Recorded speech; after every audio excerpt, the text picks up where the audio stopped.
રાજકોટ મહાનગરપાલિકા વિસ્તારમાં આવેલ hospital, building, tuition classes, mall અને shopping complex, community hall, auditorium, cinema hall, water park તથા અન્ય જાહેર સ્થળ તથા જ્યાં પબ્લિક એકત્ર થતી હોય તે વિસ્તારની ફાયર સેફટીની ચકાસણી કરવા માટે મ્યુનિ કમિશનર શ્રી દેવાંગ દેસાઈ દ્વારા દરેક વોર્ડ દીઠ એક વોર્ડ કમિટીની રચના કરવામાં આવેલ છે।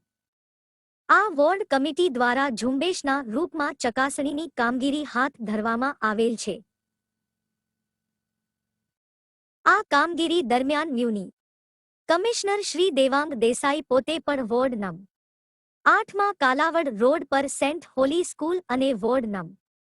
7માં એસ્ટ્રોન નાલા પાસે આવેલ ટોળિયા હોસ્પિટલ ખાતે ફાયર ટીમ સાથે વિઝિટ કરી હતી।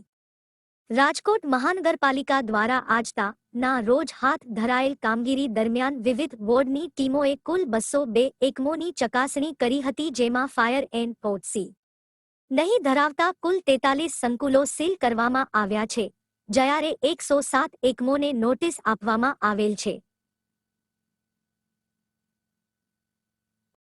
અહેવાલ દીપક રાઠોડ।